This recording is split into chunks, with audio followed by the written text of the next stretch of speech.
This video is now in session, and this is a very busy week for the Democrats. In fact, these next 2 weeks will be the most important for the Biden administration since his inauguration as president. So there are major major bills that are being sent through the House and through the Senate and want to be passed by Joe Biden. So first we have the infrastructure bill. That is supposed to be bipartisan. In the Senate, they passed the bill by 69 votes. So that has not passed the House just yet. Meanwhile, we have the $3.5 trillion budget bill, which has been passed in the House, but has not been passed in the Senate. So you have a disconnect there.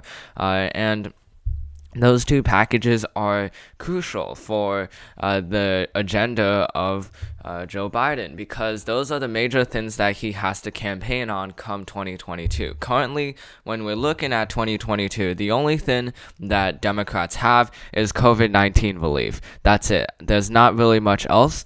And banking on that by itself is simply not enough. So for the Democrats, they need these two bills urgently if they want to campaign on something in 2022. So these bills combined, they cost more than $4 trillion. So that's a lot of money being spent.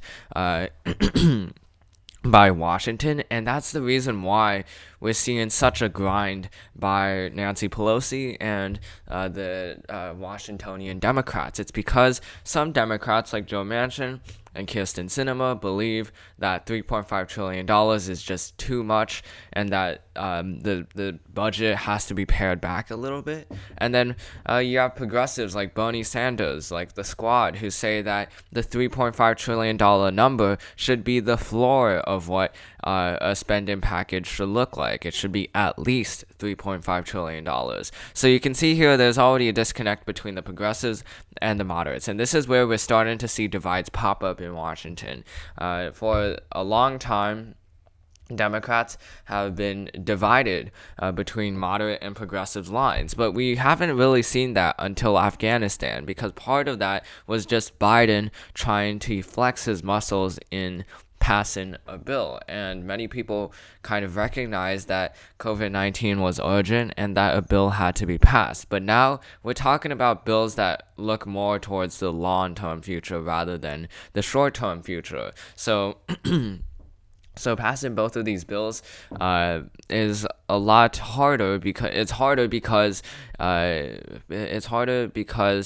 you have different lobbyists. You have a whole group. You have many different groups of politicians and lobbyists and operatives in Washington who are trying to make this bill work for them. And that's the problem. You have too many people with too many different ideas, and Nancy Pelosi has to get this all together because this is essentially her legacy, whether she will be able to pass this or not. She was able to pass Obamacare, which was a very controversial bill, and now she has to pass these two bills. And this likely will be the final stand of Nancy Pelosi because most likely she's not going to run for speakership in 2022. She might not even run for re-election in 2022. So if anything were to be her last stand, this would be, because it's one of the hardest things that Pelosi has had to do yet in her career, because her majority in the House is 222, which is very narrow, and then you also have the majority in the Senate, which is exactly 50-50. So you can see here that it's very hard for her to get these two bills passed. With Obamacare, she had the votes to do it. She just had to get people to go in line with her. But for this bill, it's a lot harder because you have such a narrow majority in both houses of Congress. So Joe Manchin, he's one of the main players of the main reasons why these two bills aren't going through. It's because he wants a lower number than $3.5 trillion. And then Josh Gottheimer, who leads the Problem Solvers Caucus, also wants this number to be lowered. Meanwhile, you have progressives saying that we should pass the $3.5 trillion spending package in tandem with the $1.2 trillion bipartisan infrastructure bill. So you have two different kinds of opposing views, and it's a game of politics. It is a game of politics because because both of them, it doesn't matter which passes first and which passes second. They will ultimately both be passed. Pelosi will find a way for both to pass. It's just a question of whether she's able to do it in time, because we have an election happening in the United States very soon. If we fast forward to November of 2021, there is a competitive election happening in Virginia, and that is an election between the Democrat Terry McAuliffe and as well as the Republican, which is Glenn Youngkin. So that's a competitive race. Polls have shown that so far McAuliffe is only leading by a lean margin, which means that Democrats need to get something on the table to say that, hey, we've done actual policy measures the Republicans haven't, and thus you should vote for us. But they can't really say that right now because they haven't quite gotten the policies that they wanted to pass. The climate sections of the $3.5 trillion bill not inside of it. Social programs not passed yet.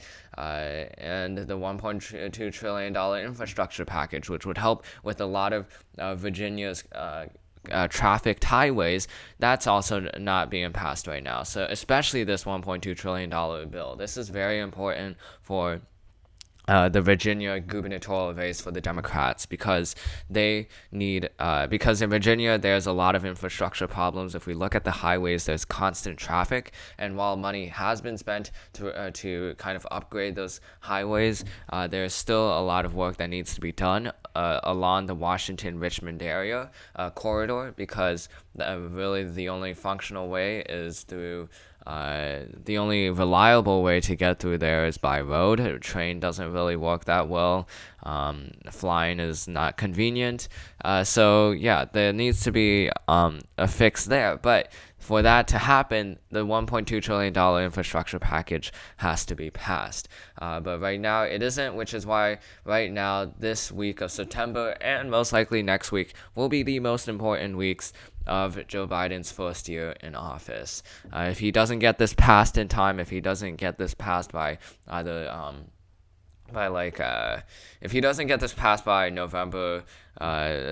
early November, then Terry McAuliffe could be in some trouble, and the Democrats, if they can't pass either of these bills, will be in big trouble in 2022, because if they're not able to pass these kinds of bills that only require 50 votes, then most likely they're not going to be able to pass anything come 2022. So that's the end of this video. Hope you enjoyed it. This video is now adjourned, and I'll see you in the next one.